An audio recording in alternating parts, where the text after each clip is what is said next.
I came to Shomron with the idea of it becoming an inseparable part of the State of Israel. If I'm happy now, I would say we are around 500,000 Jews. I would have loved it to be 1,000,000 Jews. But I'm optimistic, so we will continue. This is Daniella Weiss, a leader of the settlement movement and one of the first Jews to settle the West Bank in the 1970s.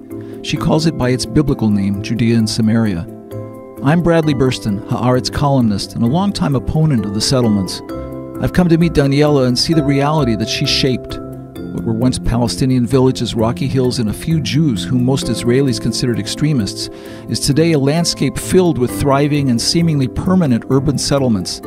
Those settlements are pushing the two-state solution into past history. In the light of Daniella's apparent victory, I wanted to ask her what the future looks like for Israel and for the Palestinians living under occupation.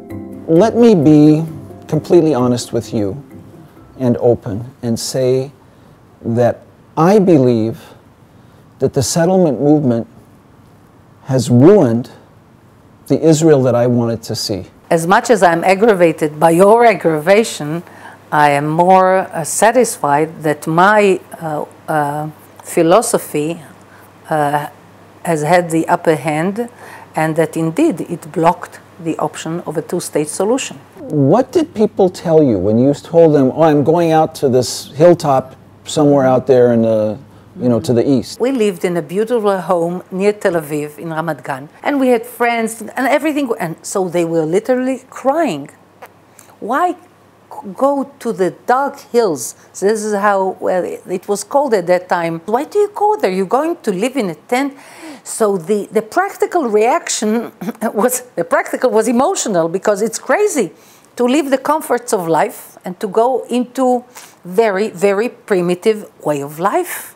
And I want to tell you something. I've never had, thank God, even 1 second of difficulty. It was all known before from the formula of Zionists and pioneers of previous decades. So I was walking, I had a clear route. Kedumim has been Daniella's home since she helped found it in the mid-1970s. It was the first settlement established in Samaria after the 1967 war. In 1975, the first Jews came into this area, and the army was ordered to throw them out. But they came back, again and again. Finally, the government let them set up tents on an army base south of Nablus. Prime Minister Rabin believed they'd get sick and tired of the life there and leave on their own. They never did. When Daniella came here, hers was one of just 10 families. Today, the population of Kedumim is almost 5,000. The entire West Bank is home to around 500,000 settlers. When we came here in the end of the year 1975, we were 10 Jewish families in the entire area of Samaria. Now, in the entire area of Samaria and Judea, there are 500,000, 500,000 Jews. So let's go with the times and say, okay, it's going to stay in Israeli hands. So I say, give them the vote. Let them vote in Israeli elections. The land of Israel is only for the Jewish nation as far as sovereignty is concerned.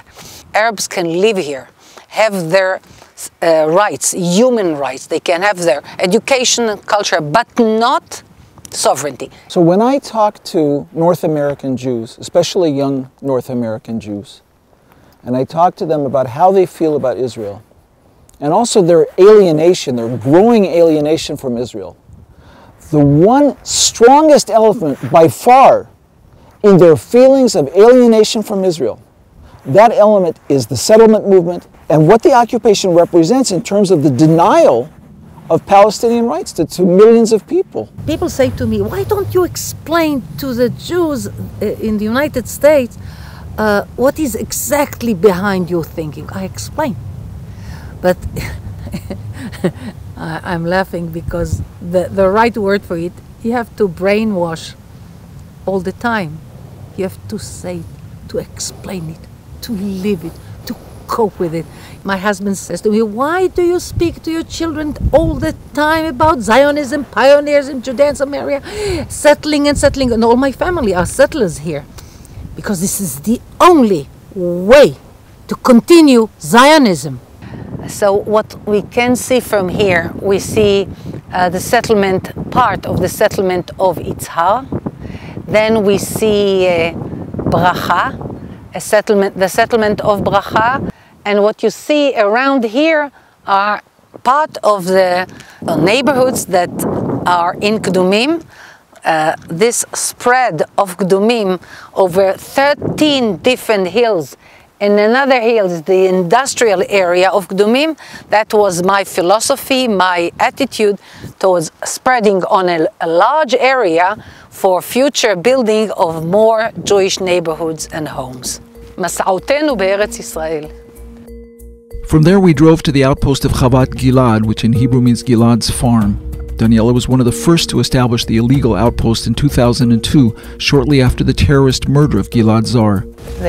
כשהייתי ראש מועצה, ואז נרצח גלעד, הבן של משה זר, אז משה ביקש ממני שאני אעזור להקים חווה על שמו. ואז עשיתי ברוכים הבאים לחוות גלעד. והנה כאן מכשירים כבר את השטח לבנייה חדשה. Residents of the settlements have repeatedly attacked Israeli forces who came to expel them. The outpost is also infamous for violent incidents with Palestinians from the surrounding villages. Last year, after the rabbi of Chavat Gilad was killed, the government said it would act to legalize the outpost retroactively. עד איפה בונים? עד לא, אבל עד החצר של הפלסטיני האחרון? איך מחליטים? לא, אדוני... לא, אני שואל. נקבע פגישה, אני אסביר לך, בדיוק שאל אותי את זה ישראלי במכינה, אמרתי לו, בונה מי שיש לו אומץ. אם יש לך אומץ ללכת שם על הגבעה, אתה יכול לבנות שם. What happens? How do you react when you hear those words, two-state solution? First of all, I know it will not happen. If we analyze it politically and practically, we see here hundreds of thousands of Jews. We see even in the eastern neighborhoods of Jerusalem, 300,000 Jews in the areas that were liberated in the Six-Day War. So where will there be a state? I want to have for the Jewish nation the promised land from the Bible. From the Euphrates yes. to the Nile. And I'm sure it will be. And what about southern Lebanon? If it is part of it, all of it. Even parts of Syria, part of Iraq, part of Iran. It's huge. You think you have any way of convincing people that that would be a good idea? I convince many. Many people believe in it. I don't see anything anything extreme in my approach. It's the basic Jewish approach. I wish I shared your feeling about the future. I am worried. I can tell you that I am worried that this is the place which will result in the end of Israel. Oh no, yeah. This is the future of Israel. On my way back home, I couldn't help but wonder, was it the West Bank I was leaving, or was it the Israel of the future? A state of permanent occupation, eternal apartheid for the Palestinians, a privileged, rabbinically dominated suburbia for the Jews.